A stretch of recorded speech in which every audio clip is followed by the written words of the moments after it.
여러분 안녕하셨어요? 오늘은 제가 예정에 없었던 그런 좀 어찌 보면 실없는 얘기 같은데 내 딴에는 꼭 또 이 얘기를 해줘야 될 것 같아서 중간에 끼워 넣습니다. 재미없으시더라도 또 이해 좀 해주시고요. 무슨 얘기냐면은 뭐 그 페이스북이나 이런 데서 저를 아시는 분들은 익히 아시는 내용인데 저는 그 축구에 대한 그 애정이 참 남다릅니다.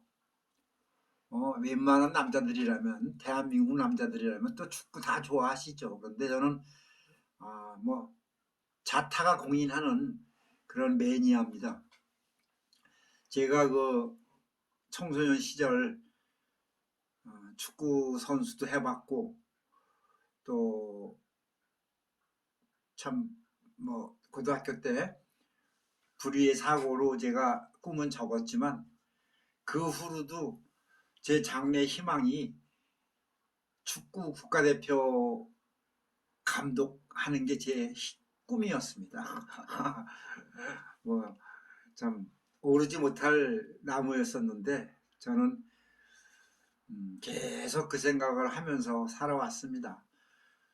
그런데 제가 그래서 저는 축구를 보고 그러면은 뭐 대개 보면은 그 승부에 좀 집착하고 그래서 특히 뭐 한일전 같은 경우 뭐 중국하고 한다거나 뭐 이럴 때는 특히 사람들이 더 흥분하는 것 같은데 저는 그런 그 승부 자체보다도 그 축구 자체를 제가 사랑하다 보니까 일반인들이 보는 그런 견지와는 좀 다릅니다. 그 그러니까 실제로 뛰어봤기 때문에 그 선수들의 그 심리 구조나 그 상황에 맞는 그런 어떤 그 이제 뭐 신체적인 그런 문제까지도 저는 좀 어느 정도는 알고 있으니까 그래서 좀 더 사실적이고 확실하게 저는 예상을 합니다. 제가 자랑하는 건 이건 절대 아니고요. 근데 전 사실 이번에 좀 충격을 많이 받았어요. 제가 오죽하면 이 방송 순서에 없는 예정이 없었던 이런 실없는 얘기를 하게 됐느냐 하면은 엊그제도 아니구나. 오늘이 27일이죠? 27일인가? 그러면은 어제 새벽인가? 26일 새벽. 참 카타르에서 대형 참사가 일어났습니다. 우리나라 그 축구 물론 A 대표팀은 아니고 U23 올림픽 대표팀이라고 하죠. 그 팀이 나가서 참 잘 나가는 것 같더니 세상의 8강전에서 그 참 피파 랭킹으로 따지면은 뭐 100위 차이가 나는 그런 인도네시아한테 졌죠. 참 기가 막힙니다. 그런데 그 인도네시아 팀은 이제 우리 감독이 그 우리나라 사람이죠. 신태용 감독이라고. 그 사람하고 또 우리나라 그 U23 대표팀 감독했던 황선홍 씨는 꽤 절친으로 알고 있어요. 둘이 나이도 아마 비슷하고 황선홍이 2살 정도 더 먹은 것 같던데 황선홍, 홍명보 뭐 다 그런 세대들이죠. 그런데 신태용은 저는 뭐 옛날부터 사실 좀 좋아했었어요.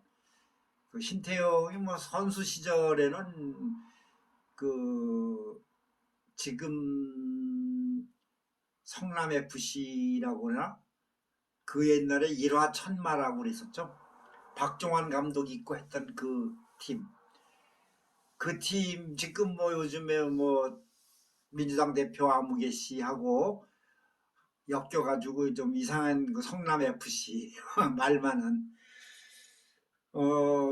그 일화천마 시절인가 그때 아마 신태용이 거기 선수로 뛰었을 거예요. 그리고 국가대표도 하고 신태용이 뭐 물론 잘했죠. 그런데 황선홍이나 홍명보 같은 그런 정도의 그 존재감은 없었죠. 솔직히 약간 떨어졌지.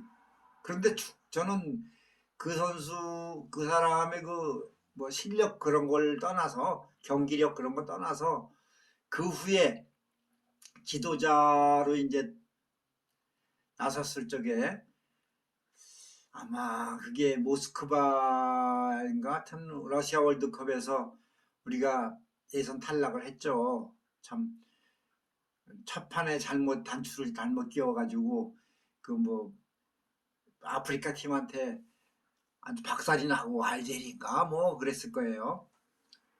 그리고 어쨌든 마지막 경기가 독일하고 붙었는데 그 당시에 독일이 세계 최강이었었죠. 근데 그 독일을 우리가 이겼잖아요. 이겨가지고 뭐 카잔의 기적이니 뭐 해가지고 난리가 났었는데 예선 탈락을 했어도 박수 받았어요 그때. 응? 그 뭐야 2대0으로인가 이겼지 아마. 그때 손흥민이가 한 골 넣고 아마 기억이 잘 안 나는데 그때 김영권인가 넣나 하여튼 그랬는데 그때 신태용이 감독했죠. 근데 나는 신태용 감독을 굉장히 그 주의 깊게 보고 또 그 실력을 믿는데 능력을 그 사람이 그 지략이 대단해요. 한참 때 별명이 여우라 그랬잖아요. 그 좀 누가 볼 때 그 카리스마 넘치고 좀 묵직한 그런 위압감을 주는 그런 사람은 아니죠. 그러나 뭐 솔직히 꽁 잡는 게 매라는 말이 있잖아요. 그 사람 그 지략이나 이런 작전, 선수 기용 문제 같은 뭐 이런 전술에 운용하는 그런 방법이라든가 뭐 하여튼 내가 볼 때는 그 사람 실력이 대단하다고 나는 봤어요. 그래서 참 주의 깊게 보고 좀 애정을 갖고 있었는데 어쨌든 그 월드컵에서 예선 탈락하고 나서 우리나라는 참 그게 문제인데 그렇게 되면 만고의 역적이 되죠. 우리나라는 그런 건 좀 고쳐줘야 돼요. 지도자고 정치도 마찬가지예요. 한번 떴다가 인기에 그 부응하지 못하고 좀 몰락했다, 실패했다. 그러면 금방 또 그냥 진짜 이거 상전벽해가 되는 거지. 그냥 금방 급전직하해서 만고의 역적으로 또 바뀌어요. 우리나라는 이거 진짜 고쳐야 될 고질병입니다. 그래요. 홍명보 감독도 미국 가가지고 홍명보 감독도 참 유능하잖아요. 지금 울산 현대에서도 또 잘 이끌고 있고 그 사람은 카리스마 있고 참 대단하죠. 근데 하여튼 말도 아닌 뭐 땅 투기를 했니 뭐 이상한 그 소문 루머들이 루머만은 아니지 그런 게 있긴 있었는데 그 경기 자체를 뭐 망칠 정도로 그렇게 무슨 나쁜 짓을 한 것도 아니고 그런데 그냥 나무에 올려놓고 흔들더니 사람 막 금방 추락시켜 버렸잖아요. 난 정말 그런 게 싫어요. 그 홍명보 감독도 그래가지고도 참 꿋꿋하게 밑에서부터 다시 또 시작해서 지금 다시 국가대표 감독으로 지금 물망에 오르고 있는데 이제 우리나라 축구계가 그렇잖아요. 뭐 K리그 그쪽에서도 이제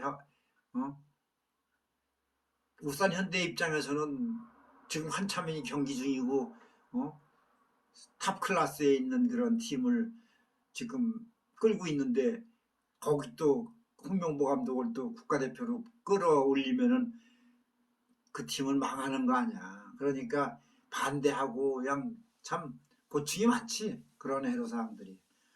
이거 뭐 말이 참 축구 얘기하다 보니까 참 만담이 됐는데 이해해주고 좀 그냥 실없는 넋두리라고 생각하고 좀 들어주세요. 내가 이런 얘기라도 안 하면 속이 터질 것 같아서 여러분들한테 하소연하는 것 같기도 해. 어쨌든 그래서 우리가 좀 생각지도 못했던 그 인도네시아 팀한테 물렸어요.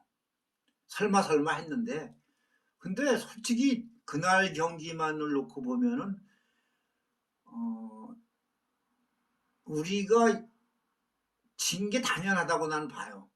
경기력만 놓고 본다면 인도네시아는 아주 준비를 잘했고 그쪽 선수들이 그 신태용 감독이 그 작년인가 간 거로 내가 알고 있는데 벌써 많이 단련이 됐더라고 선수들이. 그래가지고 피지컬도 우리보다 뭐 못할 거 없어요. 동남아 팀들이 그 베트남이고 태국이고 이런 데 보면은 좀 체격적으로 불리했잖아요. 좀 작잖아. 그런데 그 피지컬 면에서도 그렇고 뭐 기술 면으로도 그렇고 뭐 대단하더라고. 그리고 특히 인도네시아 팀은 뭐 그 신태용 감독이 이제 아주 그냥 바닥부터 훑어가지고 아마 제대로 시작을 한 것 같은데 나이 좀 어린 선수들 중에서 그 나라도 이제 혼혈들이 많더라고. 그 인도네시아가 좀 그 뭡니까 종교적으로도 그 저게 있죠. 그 뭐냐 압둘라 그 어? 무슬림들 그 뭐라 그래? 갑자기 생각도 안 나네. 그 이슬람교 믿는 그런 나라잖아요. 근데 어, 그쪽 지리적으로 그래서 그런지는 몰라도 혼혈들이 꽤 많더라고. 근데 혼혈들이 사실 여러분들도 아시지만 그 유전인자가 혼혈이 되면은 일대 첫 대에서는 굉장히 우수한 그 뭐라 그럴까 후손이 만들어진다 그러잖아요. 그런데 그래서 그런지 몰라도 혼혈들이 좀 얼굴도 잘생겼더라고 그 녀석들. 그리고 키도 크고 서양하고 동양하고 중간쯤 되는 그런 뭐 그날 경기는 우리가 잘못해서 진 거지 뭐 할 말이 없어요. 그런데 내가 지금 하고자 하는 얘기는 사실 나는 그 축구 보면서 뭐 나를 아시는 분들은 알지만 난 새벽에 일 나가고 밤늦게까지 일하는 사람인데 어? 축구 때문에 내가 일을 망칠 수는 없거든. 참 안타깝긴 한데 그래도 내가 어? 그 11시에는 그 전날 11시 밤 11시에는 일본하고 카타르하고 했어요. 그거 보고 난 그거 굉장히 관심이 있었거든. 왜냐? 내가 일본이 이긴다고 내가 배팅을 했었거든. 그런데 인도네시아하고 한국하고의 경기도 당연히 한국이 이긴다고 배팅을 했어. 좀 쉬었다가 얘기 나온 거니까 뭐 훌훌 다 털어버리고 다 얘기할게요.